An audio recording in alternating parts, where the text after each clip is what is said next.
Selamat malam, selamat sahabat bagi kita semua, para pemirsa Leader Talk. Kali ini kita akan berbicara tentang kepemimpinan dari seorang tamu pendeta Hari Roni Rambi. Selamat malam, pendeta. Selamat malam, Pak Denny Kalangi. Oke, sebelumnya saya akan membacakan CV dari narasumber kita kali ini. Narasumber kita bernama Pendeta Hari Roni Rambi. Dia lahir di Jakarta 27 Juni 1974.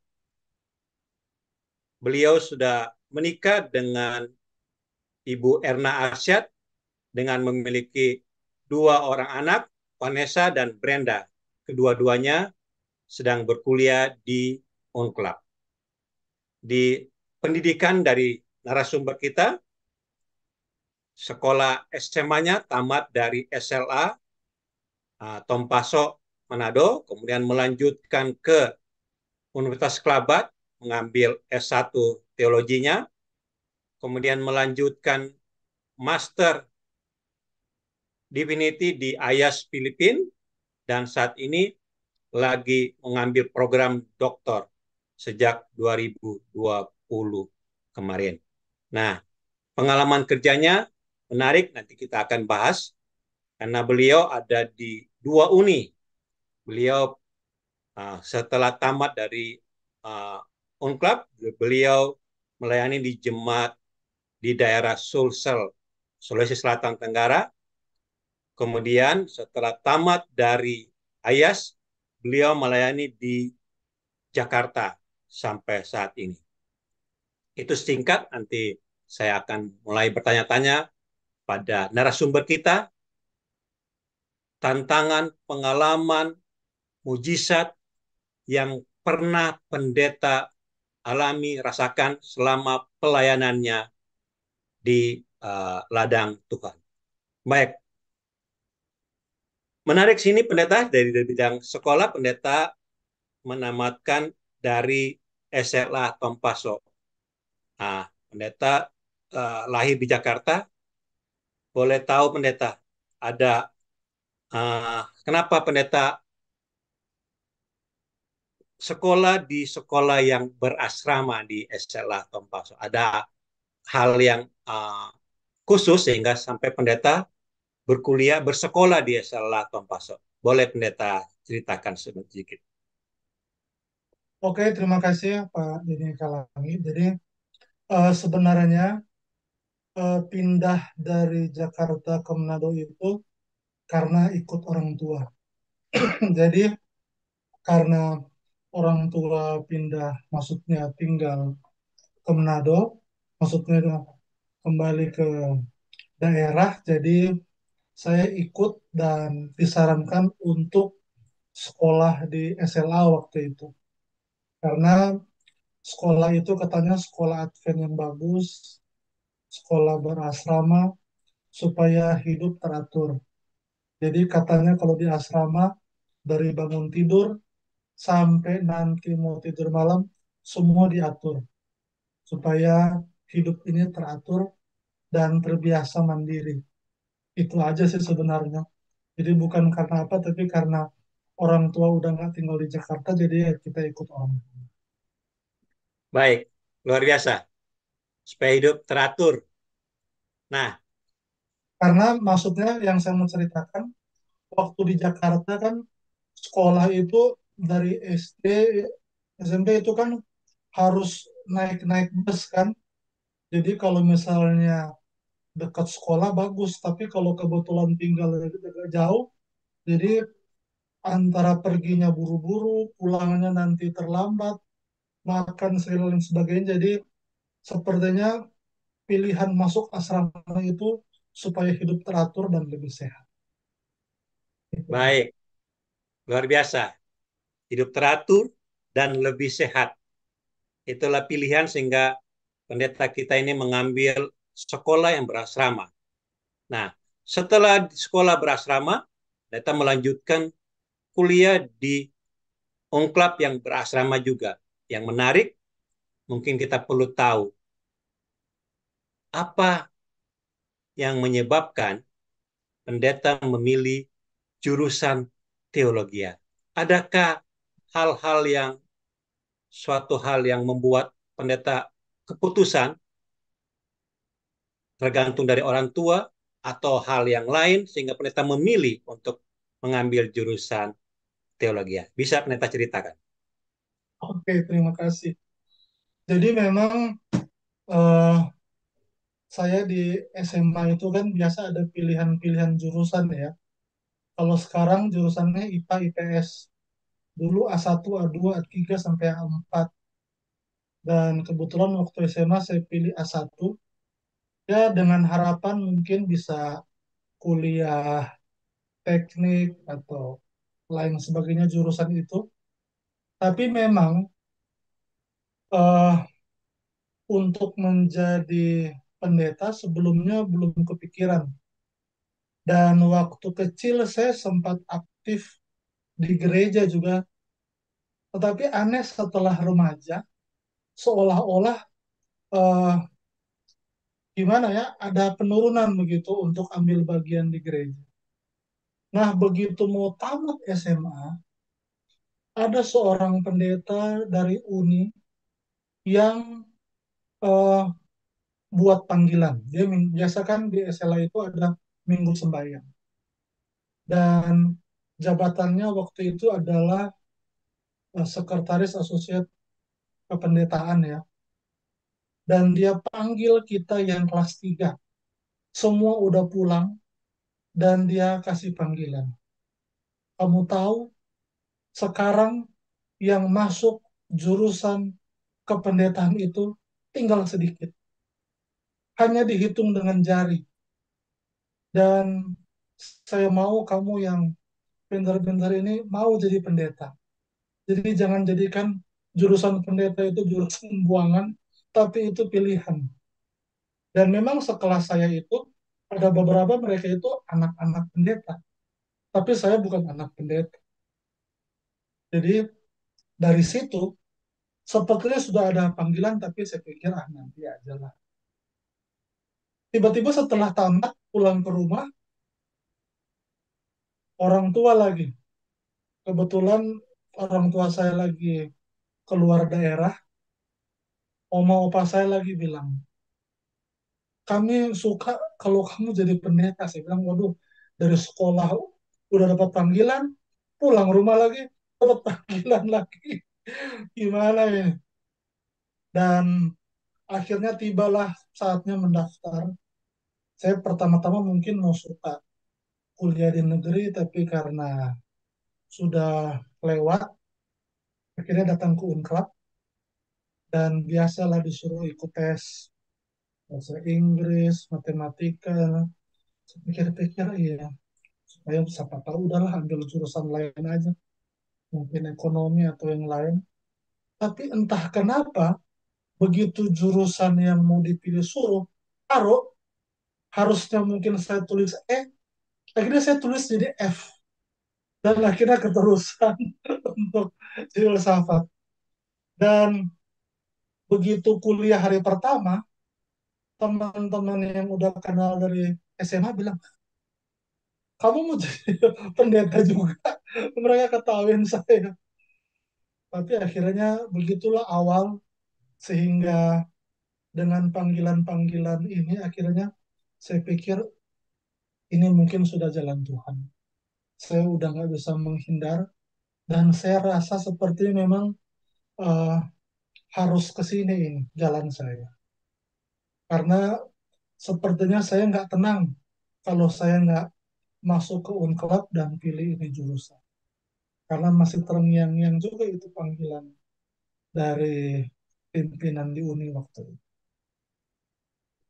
Baik. Nah, selama berkuliah, tentunya kuliah kita ada pasang surut. Apakah sempat terbersit pendeta untuk pindah jurusan? Apakah pernah ada suatu hal yang membuat Tuhan benar nggak ya saya sini? atau saya harus pindah nih selama perjalanan perkuliahan sampai sebelum tamat. Gimana, Pendeta? Nah, ini menarik ini. Waktu saya kuliah, ada teman saya juga yang tamat sama-sama SMA, yang dia bilang, ah, dia memang dari SMA mau cita-cita jadi pendeta. Tapi setelah di Unclap, sudah tingkat 2, dia bilang, ah, kayaknya nggak menjanjikan mau jadi pendeta. Kita mau pindah jurusan. Ini teman saya yang bilang ya. Dan akhirnya dia pindah ekonomi. Jadi akhirnya saya lihat, ih, ini teman baik saya ini udah sama-sama dari SMA, dia udah pindah. Terdorong juga, jangan-jangan saya nggak cocok juga ini di jurusan ini. Dan ada lagi satu teman, kalau ini teman, maksudnya yang lain itu, yang sudah pindah itu, dia sama-sama SMA, dia ini bukan bukan dari sama-sama SMA, dari lain pulau, terus dia bilang, waduh, saya kayaknya nggak cocok. Padahal dia ini orang berpotensi, saya lihat, aktif, dan pintar juga di kelas. Dia bilang, bagaimana ini saya jarang dari tempat saya yang jadi pendeta, bagus-bagus, kayaknya saya mesti pindah jurusan. Jadi saya jadi ragu juga. Udah beberapa ini teman yang pindah, gimana caranya ini? Belum lagi ada teman-teman yang lain juga, yang akhirnya mereka juga pindah sehingga saya pikir-pikir, cocok nggak ya kira-kira? Tapi saya terus berdoa dan berdoa, dan akhirnya walaupun teman-teman ini sudah pada pindah jurusan, dengan pertolongan Tuhan, saya tetap di jurusan ini sampai tamat. Nggak pernah pikir lagi untuk pindah jurusan. Puji Tuhan. Nah, selama perkuliahan, tentunya mahasiswa itu dididik supaya siap ketika terjun ke jemaat. Ada field school, ada KKR, mahasiswa, filsafat, ada juga hal-hal yang lain sehingga mereka siap ketika langsung dilepas ke jemaat. Nah, mungkin ada pengalaman yang menarik KKR, field school yang dilakukan selama perkuliahan yang bisa menguatkan pendeta ini loh. Memang Tuhan menunjuk jalan saya ke jalan ini. Silakan pendeta. Baik, jadi walaupun saya sudah ambil jurusan ini, sebenarnya waktu SMA kan saya eh, masih jarang ya ambil bagian. Nah, disitulah ketika di asrama, ada teman bilang, eh, kamu bawa renungan pagi dulu. Akhirnya bilang, oh ini pertama kali. Biasa kan di kelas ini di orang banyak ini renungan pagi combine worship lagi. Jadi itu bisa sekitar 700 orang yang worship pagi. Dan ternyata beda ini di tempat yang sedikit dengan tempat yang banyak. Dan akhirnya saya bisa melewati itu semua, ambil bagian untuk di asrama, dan kemudian field school yang menarik. Karena field school kita ini harus menempuh perjalanan yang panjang dari Manado ke Sulawesi Selatan. Jadi kita field school itu tahun 95 ya, 95 ya, di daerah Toraja dan Palopo. Dan perjalanan yang harusnya cuma sekitar 2 atau 3 hari, tapi ditempuh hampir 1 minggu. Karena dua bus yang kita pakai itu sering mogok di jalan sehingga harus sering tidur di, di hutan-hutan, di pinggir jalan. Dan inilah yang sebenarnya. Jadi dari situ kita dipisah ya, dari mulai Palopo sampai Toraja, setiap jemaat 2 orang turun, setiap jemaat 2 orang turun. Jadi saya kebagian di Pantai Pau atau di Tanah Toraja itu, kami kebetulan bertiga. di satu jemaat. Jadi disitulah kita gimana caranya supaya eh, personal evangelism dan akhirnya di akhir public evangelism dan ditutup itulah pengalaman field school dan itu sangat menarik. Kalau KKR kan biasanya tiap tiap tiap semester selalu ada KKR filsafat, cuma yang ambil bagian biasa senior senior dulu, nanti kita bagian yang harus field school dulu baru bisa. Dan ketika selesai field school, 1 tahun sebelum tamat ada lectures namanya lagi.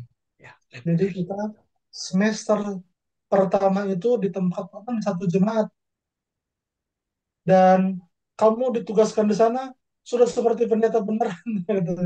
Jadi kami hari Jumat udah pergi ke jemaat itu dan semua tugas tanggung jawab selama dari buka sabat sampai tutup sabat, nanti pulang hari Minggu baru pulang balik ke kampus. Dan setelah satu semester selesai dan biasa ada evaluasi mendadak dari ketua jurusan selesai, semester depan lectures lagi di jemaat yang berbeda. Jadi saya pikir ini sudah cukup sehingga sudah terbiasa untuk melayani di jemaat. Begitu kira-kira untuk pelatihan di kampus. Baik. Nah, setelah di kampus tentunya akan terjun langsung ke jemaat untuk menjadi pemimpin di jemaat itu. Saya ingin uh, definisi dulu. Menurut pendeta, karena kita bicara tentang leader talk, leader itu, pemimpin itu, menurut pendeta, apa sih pemimpin itu? Apa sih leader itu? Silakan pendeta. Oke, dari yang saya pelajari tentang kepemimpinan ini, memang ada orang-orang tertentu berikan definisi yang berbeda ya.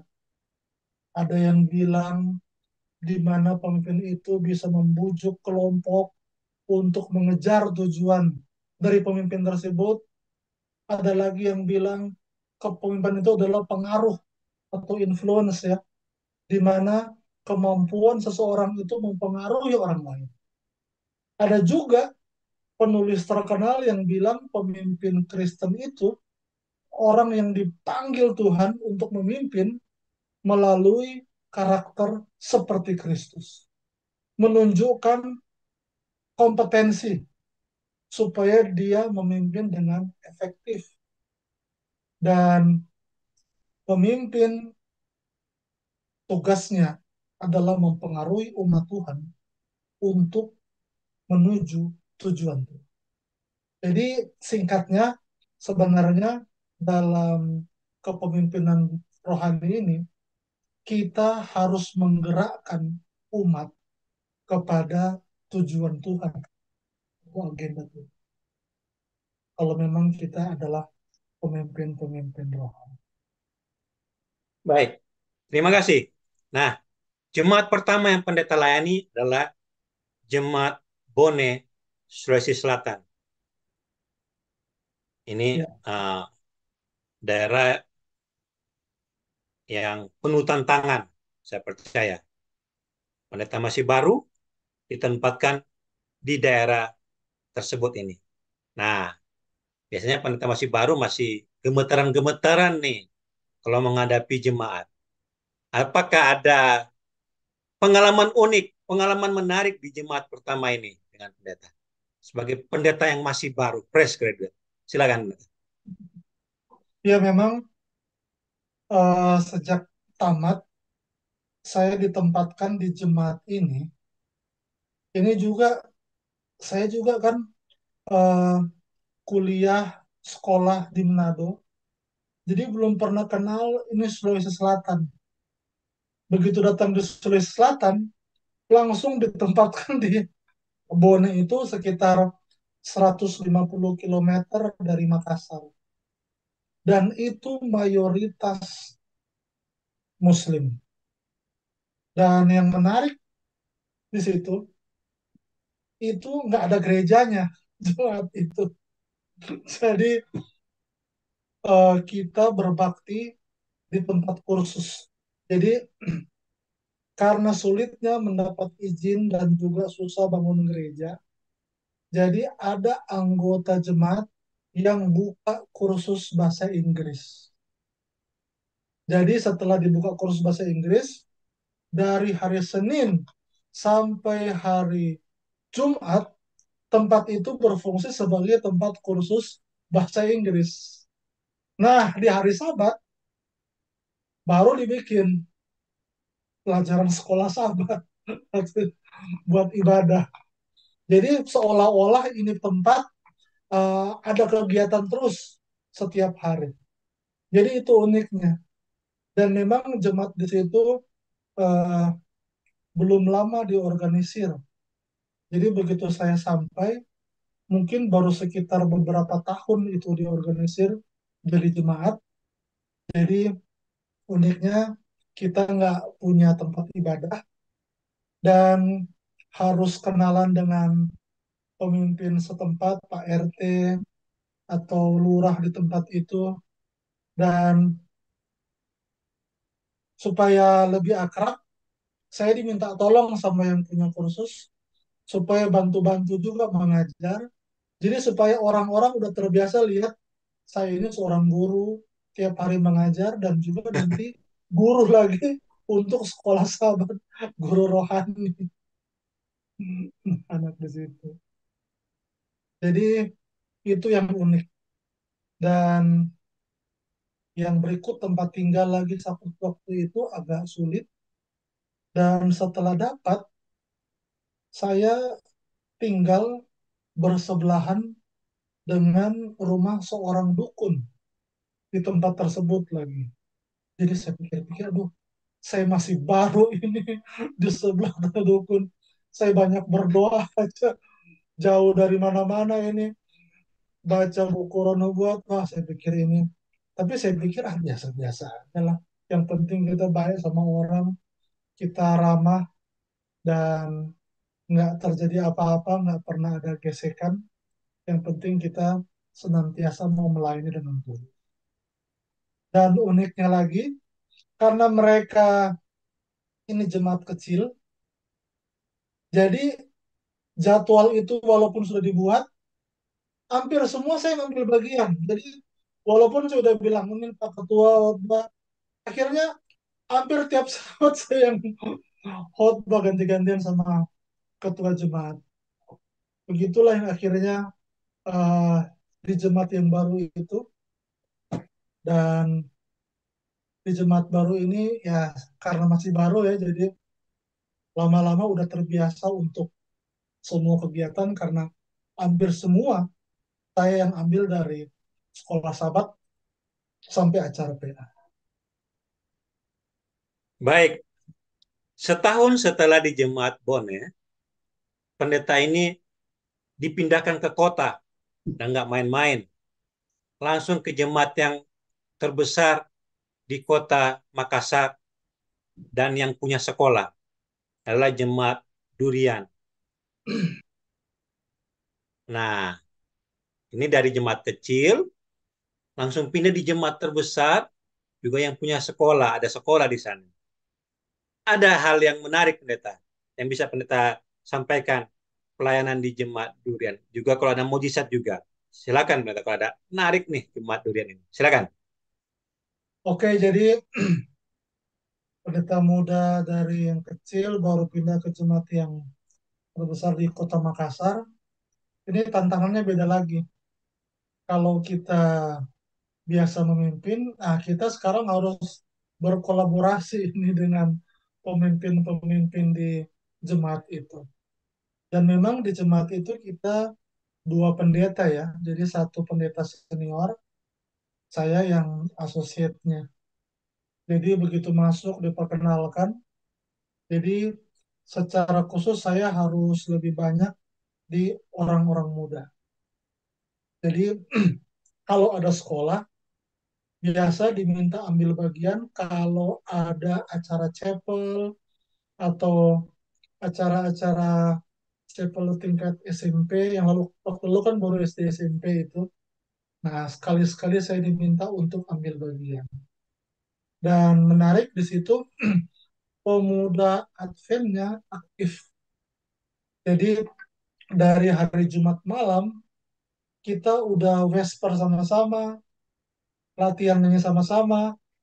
Bahkan saya masih ingat waktu di Jumat Durian, sama-sama dengan Pak Deddy Kalangi, kita masih sama-sama PA, kita ikut dari Jumat malam, dan setelah bubar, baru kemudian besoknya ketemu lagi hari Sabat sampai acara PA. Dan juga sekali-sekali sebelum latihan nyanyi, didahului dengan buka sahabat bersama ke rumah-rumah. Jadi misalnya Jumat ini di rumah orang muda ini, Jumat berikut di rumah orang muda yang lain, nanti baliknya ke gereja dan Vesper bersama dan latihan nyanyi sama-sama. Ini juga banyak orang muda akhirnya terlibat aktif dan senang untuk ikut kegiatan ini di jemaat tersebut. Dan yang saya nggak bisa lupa ya memang cuma 1 tahun ya di jemaat ini, Ya, dan dari perlawatan, penginjilan, dan yang lain-lain itu mujizat Tuhan, maksudnya walaupun mungkin ini di daerah maksudnya Makassar Muslim, tetapi ada juga jiwa-jiwa yang akhirnya bertobat, maaf ya, untuk menerima kebenaran. Dan di jemaat inilah pada bulan November saya memutuskan untuk menikah dengan uh, calon istri saya waktu itu, mantan pacar saya. Dan sebelum saya tinggalkan Jumat Durian, saya sudah berkeluarga, tepatnya bulan November tahun 98. baik, oke. Selain di Durian, pendeta juga melayani di kota Makassar itu ada beberapa jemaat, ada Hertasning, Sungguh Minasa, dan Jemaat Sudiang. Sebelum juga ke Mamuju dan Rantai Paut Toraja. Nah, yang di kota ini Hertasning dan Sungguh Minasa, apa perbedaan pendeta dengan di jemaat misalnya di Baras Mamuju nih? Karena apa yang hal yang sungguh perbedaan untuk di kota dan di uh, next berikutnya pendeta melangkah ke Mamuju. Ada yang menarik mungkin di sana. Oke, eh, itu antara langit dan bumi berbeda. Jadi kalau di kota di Makassar memang tantangannya kita mungkin nggak bisa public evangelism secara terbuka ya. Jadi setiap KKR pasti harus sewa hotel. Maksudnya di gedung tertutup. Jadi itulah beda dengan di Manado, bisa buat KKR di mana aja. Tapi kalau di kota Makassar itu sulit, kecuali di dalam gereja sendiri atau sewa gedung yang lain. Dan di jemaat-jemaat yang saya sudah jalani, memang sih tantangan terbesar selain penginjilan pembangunan. Tetapi kalau memang Durian itu kan karena jemaat lama, jadi mereka sudah ada, memang dari dulu sudah berbentuk gereja. Sedangkan yang lain itu adalah di tempat perumahan yang direnovasi menjadi gereja. Tapi kalau kenal baik, berhubungan baik dengan lingkungan sekitar, itu juga nggak jadi masalah. Nah, perbedaan terbesar ketika saya di Jemaat Baras Mamuju Utara, itu begitu saya sampai, itu jaraknya dari Makassar itu sekitar 700 kilo. Jadi begitu sampai di rumah anggota, itu nggak ada gerejanya lagi. Hmm. Jadi begitu sampai dikasih tahu eh, pendeta sebelum saya sudah mengadakan peletakan batu pertama tahun 99. Tahun 2000 saya cari batunya itu udah nggak ada. Nggak tahu di mana batunya. Karena cuma peletakan batu pertama baru udah ditinggal. Jadi sebenarnya eh, tanah sudah ada dan baiknya lagi itu tanah sebenarnya udah dikasih sama pemerintah. Jadi sebenarnya kita dikasih tanah 100 kali 50.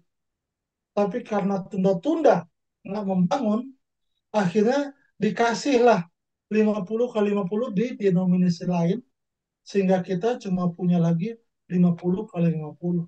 Sehingga saya bilang harus cepat ini.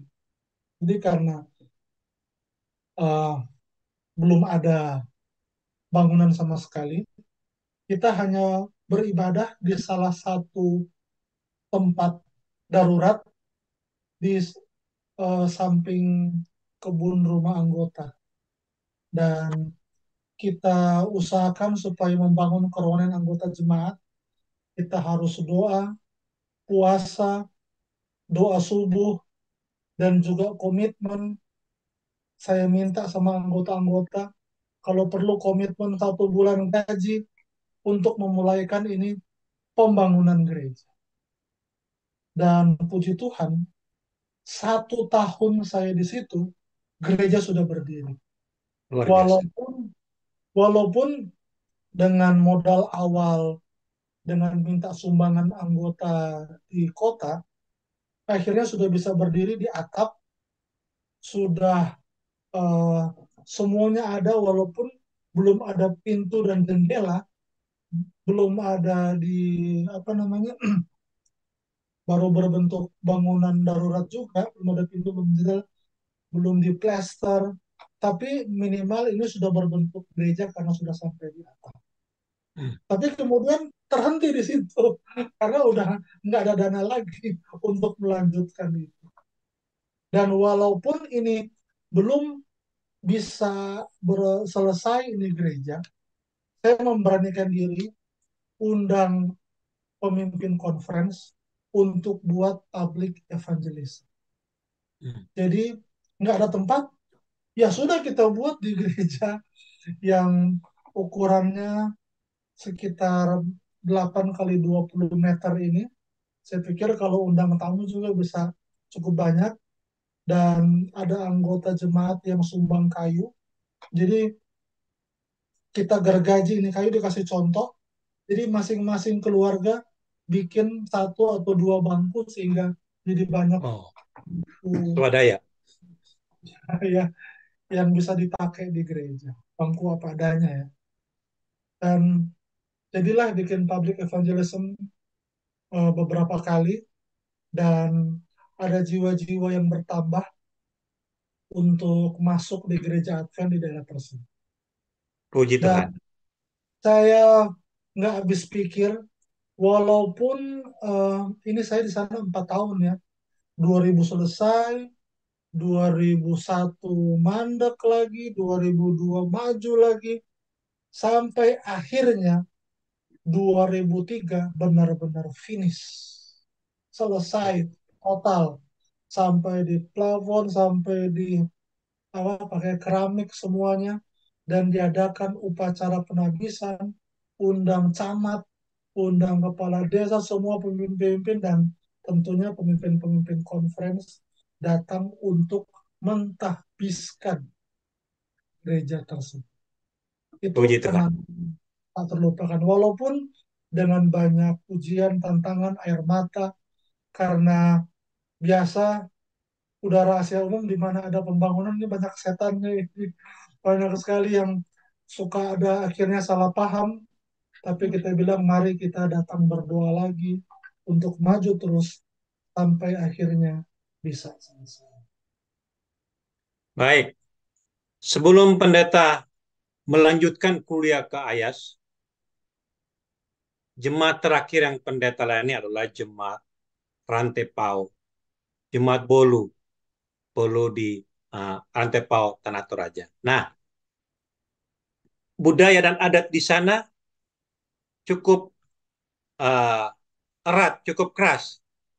Bagaimana pelayanan pendeta di sana ketika ada adat dan agama yang mungkin ada ketika ada sesuatu yang mungkin berbeda dalam hal adat dan agama. Bagaimana pendeta bisa merangkul di sana secara tidak melanggar adat dan tidak melanggar akan iman kehidupan jemaat, anggota jemaat di sana. Bisa pendeta ada pengalaman, bisa diceritakan.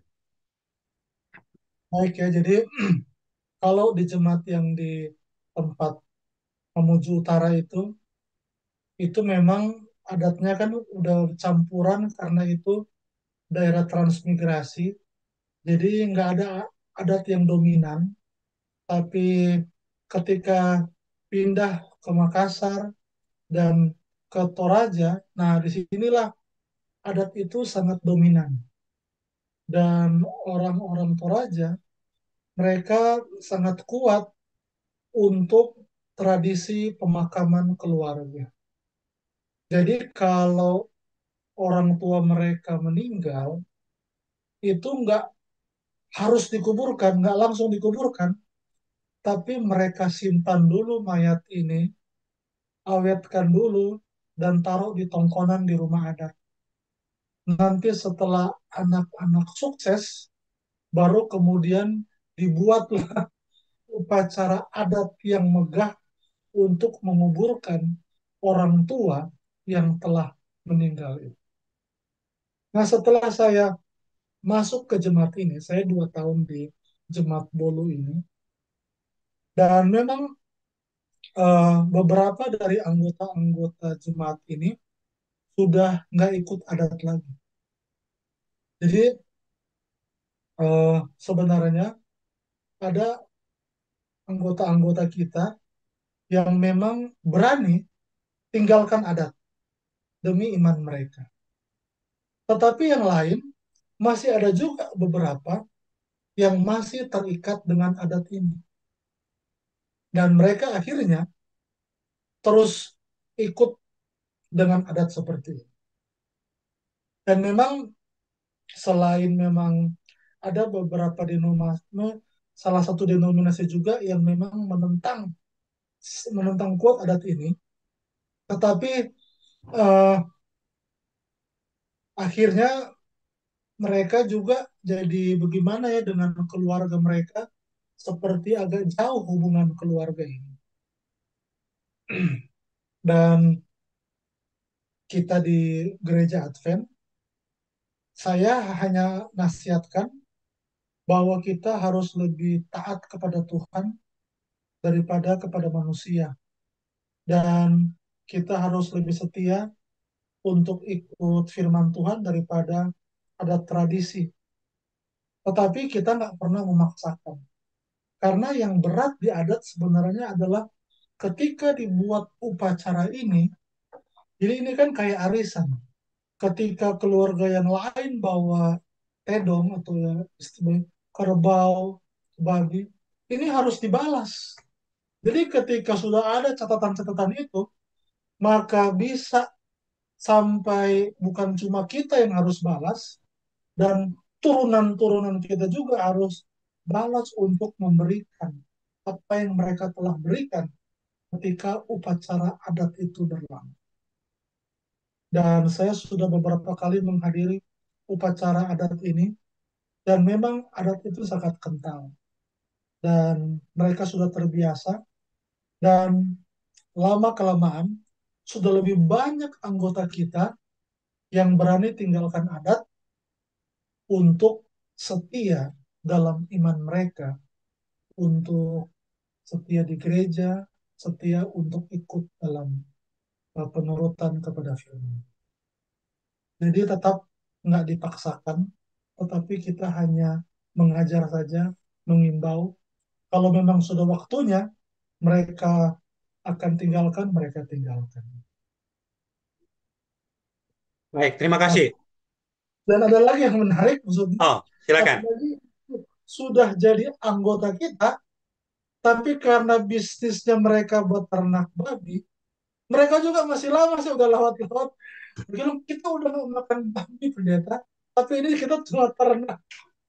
Ya saya sudah doakan aja, tapi ya nggak paksakan, tapi tinggal tunggu saatnya dia untuk tinggalkan juga dia punya ternak.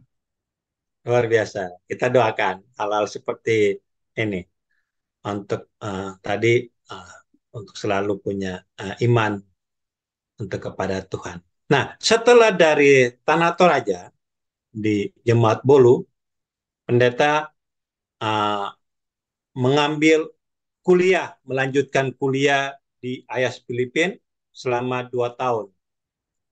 Setelah Ya, itu, pendeta melayani di Jemaat MT Haryono. Nah, sebelum saya nanya ke jemaat suka duka jemaat MT Haryono, hal yang tergelitik di pertanyaan saya. Setelah tamat, uh, penyebabnya apa yang menyebabkan pendeta untuk memilih untuk ke Jakarta lokal convert karena udah beda uni nih dari uni timur sekarang pendeta setelah tamat ke uni barat ada yang sesuatu sehingga pendeta untuk melamar ke uni barat ini. baik. Jadi sebenarnya walaupun banyak tantangan selama sekitar 10 tahun di Sulawesi Selatan, saya hanya mau katakan tantangan terbesar dalam hidup saya pribadi adalah selama saya kuliah di IAS. Jadi itu kalau saya hitung-hitung lebih 2 tahun, jadi sekitar 2 tahun 10 bulan. Jadi itu hampir 3 tahun ya sebenarnya saya di IAS. Dan itu self support. Hmm. Jadi kalau mau lebih banyak suka duka lebih banyak dukanya. Karena setelah saya ke IAS, saya self support, jadi tidak disupport oleh conference. Jadi saya harus cari akal. Jadi pergumulan saya pribadi adalah eh, saya harus mensupport diri saya sendiri. Dan baru beberapa bulan saja di IAS sudah ada masalah finansial. Tetapi kalau saya sebagai gembala jemaat, iman saya mungkin teori, justru di IAS inilah sebenarnya saya eh, berani katakan iman saya bertumbuh. Saya mau tanya sama Tuhan, Tuhan, apakah Tuhan ini benar-benar memelihara hidup saya? Saya mau tanya Tuhan, kalau memang Tuhan bisa buktikan saya 3 tahun nggak terima gaji, tapi harus berkuliah, maksudnya karena pilihan saya memang untuk berkuliah, tapi akhirnya setelah nego memang tidak mau disupport dan mulailah perjuangan dan perjuangan dan sampai dari maksudnya ya IAS itu kan nggak boleh kuliah kalau belum tembus English ya, IELTS 6,5. Jadi banyak juga yang stres, orang-orang Korea, orang-orang kita Indonesia dan negara-negara lain. Baru akhirnya tembus Inggris itu seperti satu kelegaan yang luar biasa. Baru akhirnya bisa berkuliah di seminari dan hanya dengan pertolongan Tuhan saya bisa tamat dengan mendapat beberapa scholarship. Ini saya baru cerita dari sudut pandang pendidikan ya. Tadi sore agak hilang-hilang suaranya yang tadi ini tanyakan apakah ini Uh, untuk jemaat ya, atau setelah tamat pendeta memilih untuk ke Jakarta ya. Ada alasan tersendiri kenapa ke Uni Barat bukan kembali ke Uni Timur. Ada alasan tersendiri kah? oh, ya ya. Jadi selama saya di IAS karena tidak disupport oleh conference. Jadi ada beberapa teman pendeta yang kuliah di IAS itu mereka disupport conference-nya masing-masing. Jadi kalau disupport oleh conference, mereka setelah tamat harus kembali di conference yang telah mensupport mereka. Sedangkan saya kan nggak pernah disupport. Jadi setelah saya tamat, jadi walaupun dengan perjuangan, dengan banyak suka duka, dengan air mata, dengan doa-doa. Tapi justru setelah tamat, saya akhirnya menjadi orang yang bebas.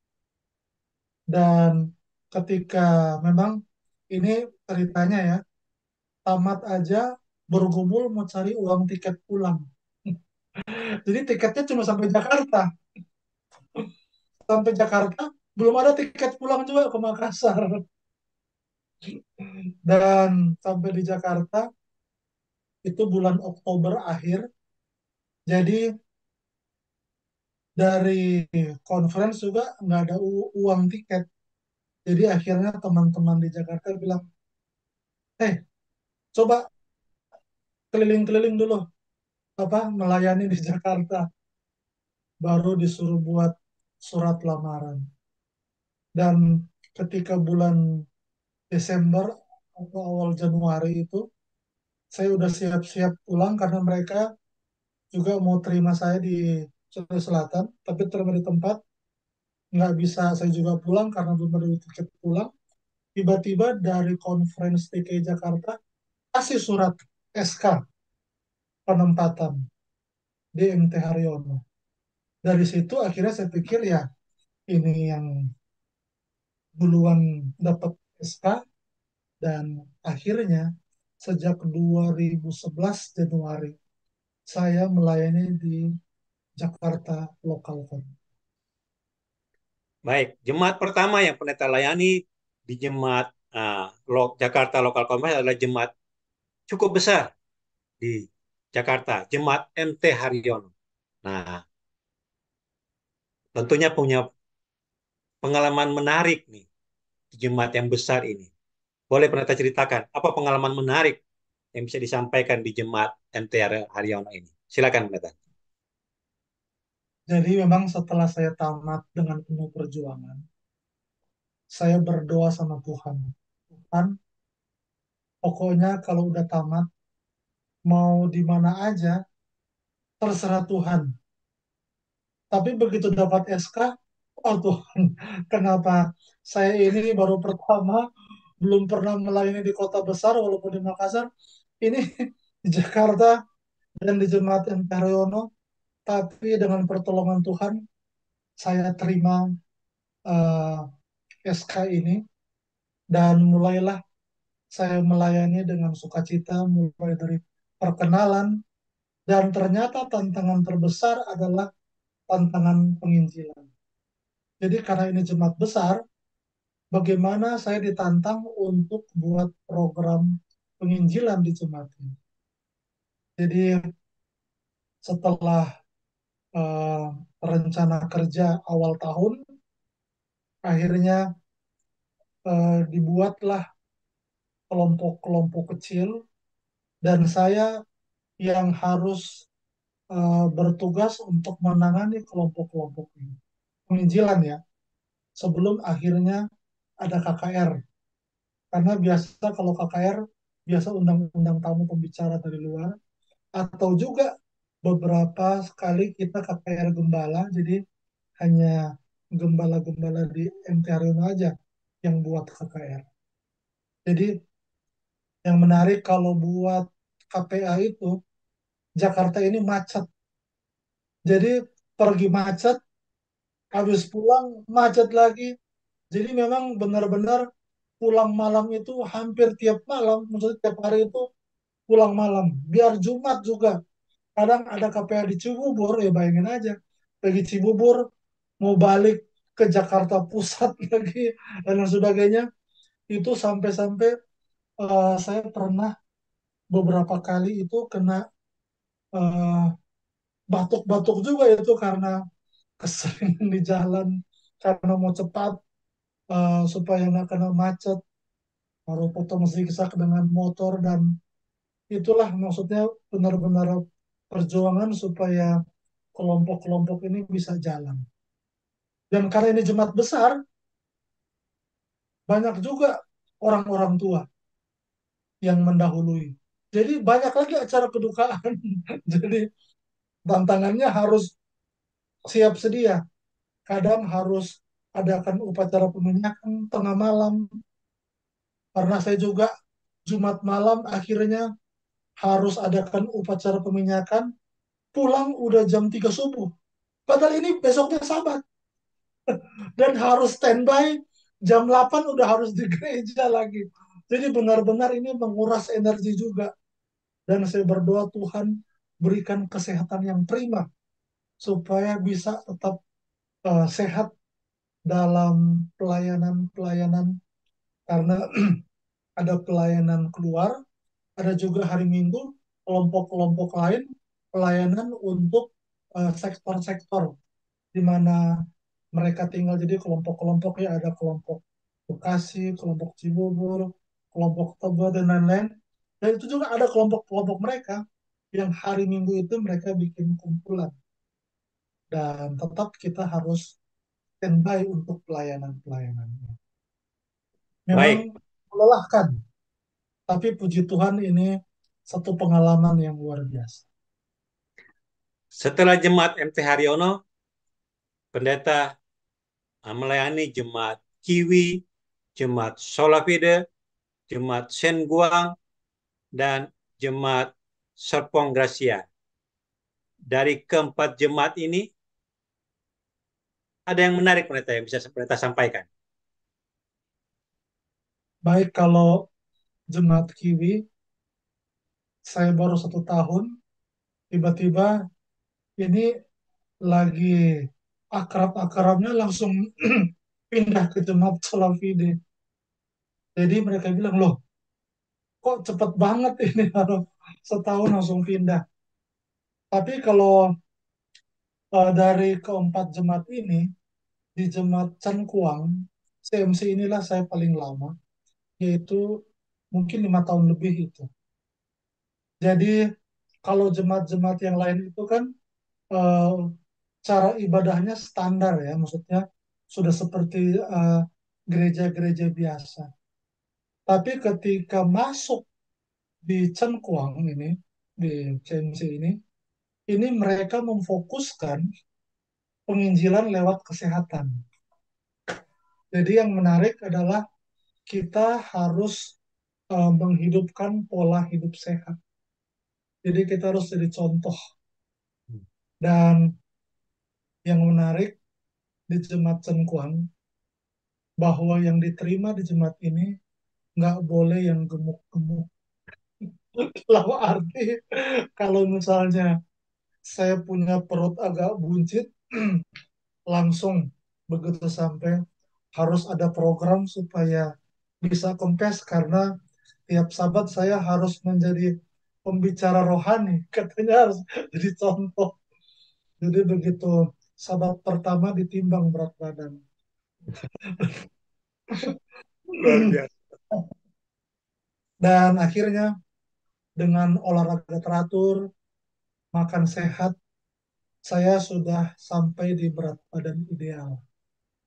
Karena tiap sabat, tiap sabat di jemaat itu kan eh, begitu habis selesai khotbah, potluck, kita ada United Prayer, habis United Prayer, Bible Study, saya juga yang bawakan, habis Bible Study, jam 4 kita mulai dengan seminar kesehatan. Dan setelah seminar kesehatan dari tiap sabat berbeda-beda ya, biasa juga ada kita undang dari Bandung, Dokter Leri, Dokter Ruben Supit, dan juga tokoh-tokoh praktisi kesehatan di Jakarta, dokter yang lain, dan biasa untuk renungan tutup sahabat saya yang bawakan. Jadi ini membuat pengalaman yang berbeda juga, yang saya nggak pernah dapatkan di jemaat-jemaat sebelumnya. Dan saya bisa saksikan mujizat Tuhan adalah tiap sabat tamu-tamu sering datang. Ya mungkin mereka mengharapkan seminar kesehatan, tapi kan kita ada 2 seminar, kesehatan badani dan juga kesehatan rohani. Dan akhirnya mana yang suka tertarik bisa di follow up dan mereka akan ikut Bible study dan akhirnya menerima Yesus sebagai juru selamat. Baik, terima kasih. Nah, terakhir, saat ini pendeta melayani di Jemaat Parung Panjang. Nah, mungkin kalau ada hal yang menarik di Jemaat Parung Panjang, juga kalau ada pendeta pernah merasakan selama pelayanan dari Jemaat Bone sampai sekarang Jemaat Parung Panjang, jika ada mujizat yang pernah terasakan secara pribadi maupun secara keluarga, dan juga dengan terakhir jemaat juga ini, kalau ada bisa disampaikan. Jadi saya di jemaat ini baru 2 bulan ya. Jadi eh, belum banyak berbuat apa-apa.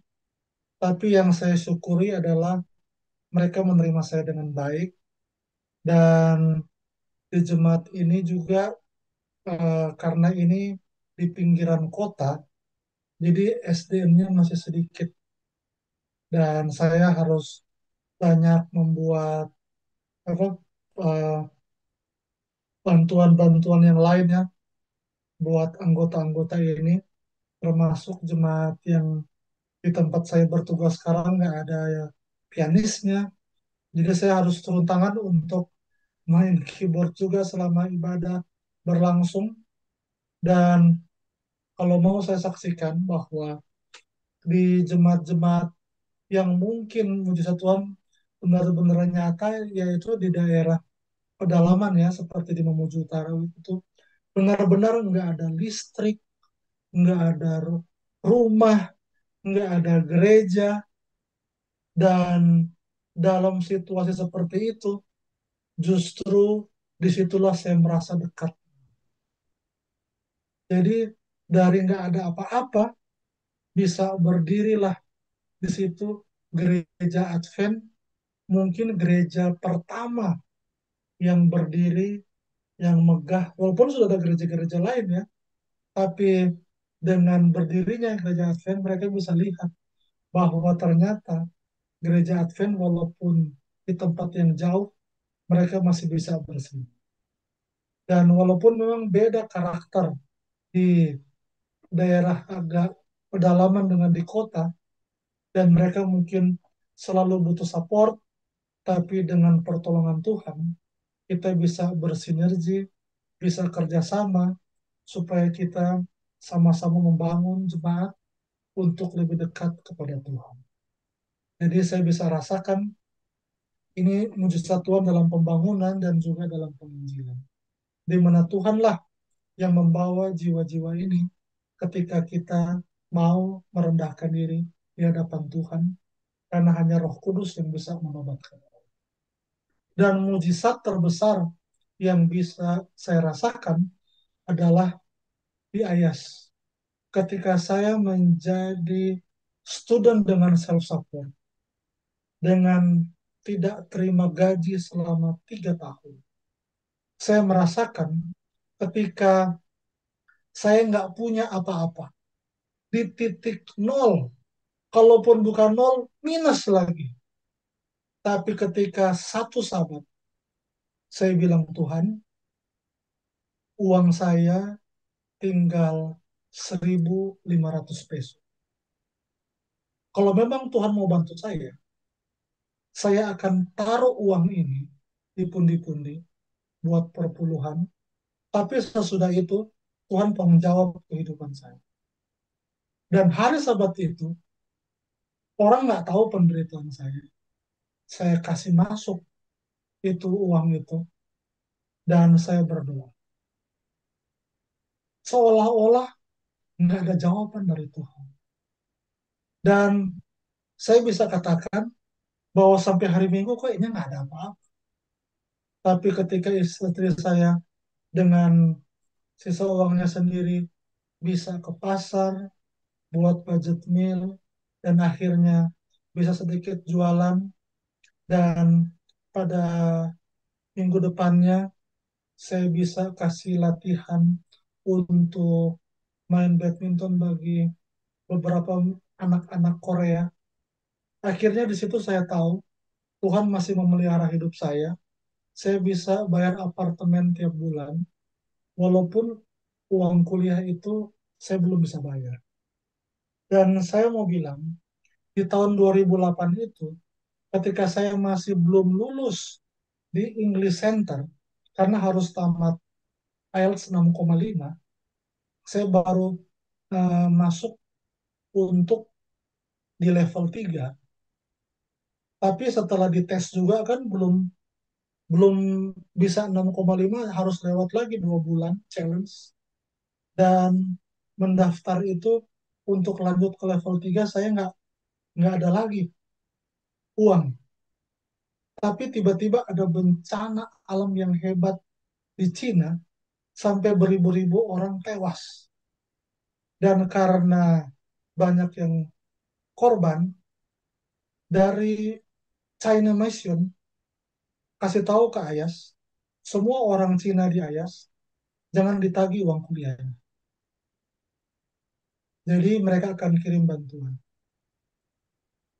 Dan saya nggak tahu menahu dengan bantuan itu. Tapi setelah saya nggak bisa melanjutkan, saya katakan kepada student service dan juga kalau di Indonesia PR3 ya, dia bilang kamu ternyata ada masalah. Dan setelah saya bilang masalah saya, baru dia bilang, tenang saja, kamu pastor, saya tetap doakan Tuhan pasti pimpin kamu. Ternyata dari bantuan ke mahasiswa Cina, ada sisa. Dan sisa itulah dia kasih buat saya untuk lanjut level 3. Tapi kemudian setelah tamat English, nggak ada uang lagi untuk masuk seminari. Repot lagi. Dan saya daftar, tapi ternyata itu diklik itu susah dalam penuh. Karena belum bayar, saya ikut kelas. Tiba-tiba profesor dari Amerika bilang, Roni, I want to put your grade, but the system cannot receive. Jadi akhirnya panggil ke registration, dan disitulah saya dimarahin baru. Maksudnya setelah saya tiba, ini per 3 ini orang India, dia bilang, Roni, kalau kamu masuk jangan bilang apa-apa, diam aja. Jadi kepala registration ini seorang ibu orang Argentina ya, maksudnya badan besar, baju putih, rambut putih. Dia bilang sama saya, Roni, you enter the restaurant, eat in restaurant, and you not pay. Dari marah-marah, baru kemudian ini pastor dari India ini masuk. Baru dia bilang, ma'am, he is a pastor. I think we should help him. Dan setelah mereka negosiasi, akhirnya dikliklah saya punya registration supaya nilai saya bisa masuk.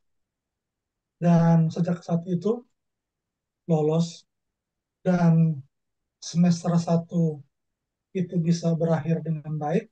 Tapi ingat, ini masih utang. Dan semester berikut saya nggak bisa lagi mendaftar. Tapi kemudian di Ayas ada namanya Korean Ayas Alumni Association. Tiap semester mereka akan pilih 2 orang. Satu orang Korea dan satu non-Korea. Mereka akan bantu 100% uang kuliah. Dan ketika diseleksi, orang Korea sudah terpilih dan seleksinya ketat. Mereka hanya pilih yang nilainya bagus dan yang paling banyak utang. Dan setelah dipilih, saya terpilih menjadi orang non-Korea. Dan itulah saya merasakan mujizat Tuhan. Amin. Dan saya percaya, saya udah nggak bisa, saya sudah bilang, Tuhan, saya dari awal udah nggak bisa apa-apa. Saya serahkan sama Tuhan. Dan saya dipilih oleh Korean IELTS Alumni Association. Alumni Association terima uang kuliah 100% mereka bayar. Puji Tuhan. Jadi aman lagi untuk semester depan. Tapi ingat, masih ada utang 1 semester yang lalu itu. Ini baru. Nah, semester berikut ada lagi dari mereka ini Korean IAS Alumni Association, kasih lagi satu Korea yang dipilih, satu non Korea. Kriterianya sama, nilainya harus bagus dan paling banyak utang. Dan saya lagi yang terpilih untuk semester berikut. Dan puji Tuhan saya bisa melanjutkan ke semester berikut. Dan setelah itu saya coba apply lagi, tapi mereka balas. Sorry pastor, kita punya bantuan maksimal cuma 2 kali. Jadi udah cukup. Dan ternyata Tuhan kirim burung gagak, ada Amin. anggota jemaat di Sulawesi Selatan di tempat saya bertugas sebelumnya bisa kirim, bisa seharga 1 semester uang kuliah, dan saya apply dapat untuk bukan Korean IAS Alumni Association, tapi scholarship yang lain yang ada di IAS yang bisa bantu saya sampai akhirnya semester terakhir. Saya ingat waktu semester pertama, saya ngomong dengan salah satu profesor Amerika, dia bilang, Roni, I want to help you if you almost graduate. Jadi kalau saya udah mau tamat, baru hubungi dia lagi. Jadi saya dengan, oke, okay, promise sir, I will contact you if I almost graduate. Jadi begitu semester terakhir, saya menghadap dia. Prof, this is my last semester. Oh, really? Cek di registration. Setelah dicek, benar. Ini semester terakhir. Dan dia janji. Dan akhirnya benar, dia tepati. 100% uang kuliah saya kasih. Oh gitu.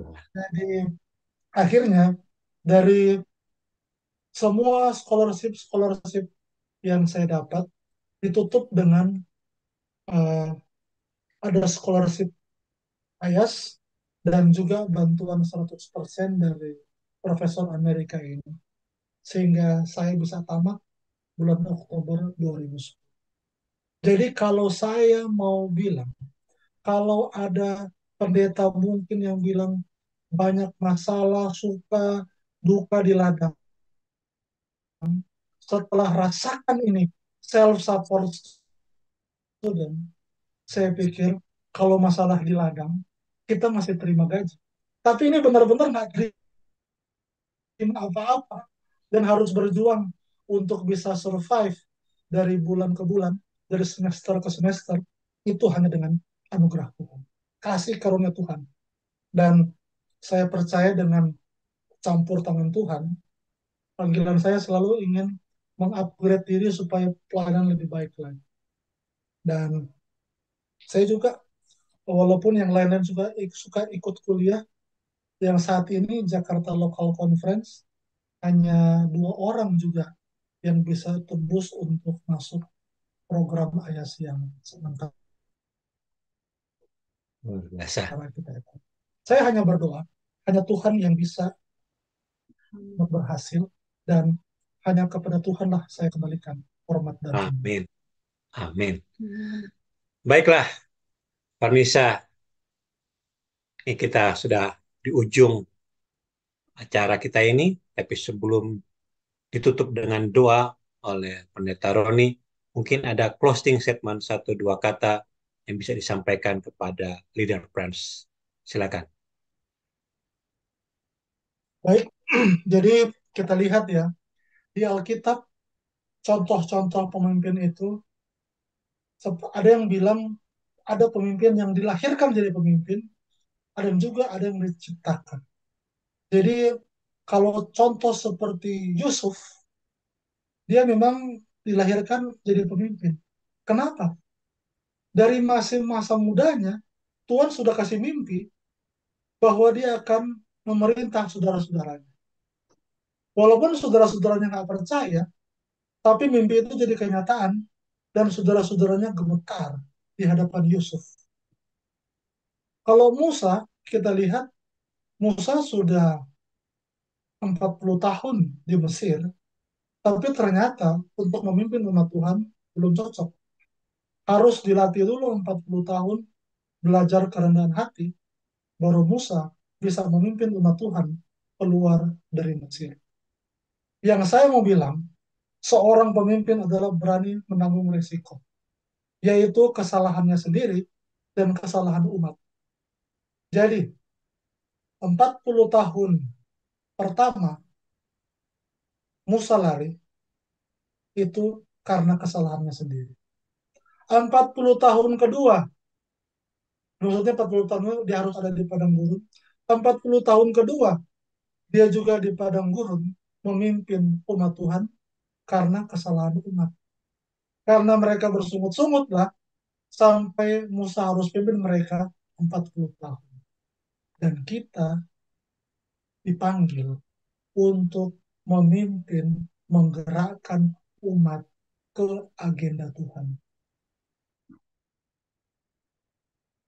ke tujuan Tuhan, apapun resikonya.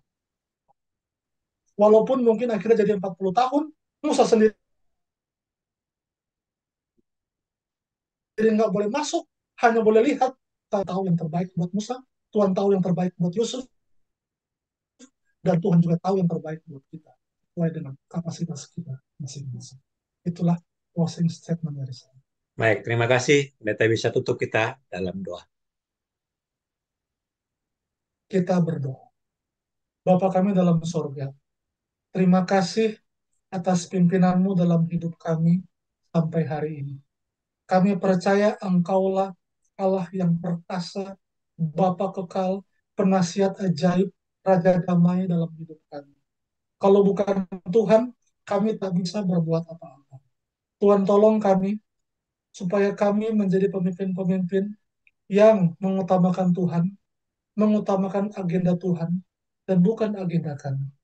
Kami berdoa untuk Bapak Denny Kalangi, dan juga hambamu, dan juga semua umat Tuhan dimanapun berada, supaya kami dapat senantiasa merendahkan diri kami untuk meminta petunjukmu, supaya Tuhan memberikan solusi yang terbaik atas semua masalah yang kami hadapi. Karena kami percaya, hanya Engkaulah Gembala Agung kami, yang senantiasa menuntun kami ke padang yang berumput hijau, ke air yang tenang dan menyegarkan jiwa kami. Dan kami percaya, hanya Engkau yang sanggup menuntun kami sampai tiba di tujuan. Dan tolong kami untuk menjadi alat-Mu, saksi Tuhan sampai Maranatha. Dan biarlah semua yang kami bicarakan pada saat ini dapat menjadi kemuliaan bagi nama-Mu saja. Biarlah pekerjaan Tuhan tambah maju dan nama Tuhan yang dimuliakan. Inilah seruan kami. Ampuni dosa kami. Kami hanya persembahkan doa ini di dalam nama Yesus, Tuhan dan Juru Selamat kami yang hidup. Amin. Amin. Leader friend, terima kasih sudah menyaksikan acara Leader Talk di hari Jumat ini. Saksikan terus program dari Jemaat Bukit Zaitun, Leader Talk, ada guruku tersayang, ada mujizat itu masih ada yang ditayang setiap hari Jumat malam jam 8.00 waktu Indonesia Barat. Terima kasih untuk Pendeta Roni Rambi yang telah membagikan pengalaman-pengalaman pelayanannya melalui Leader Talk. Terima kasih para pemirsa, sampai jumpa di Jumat.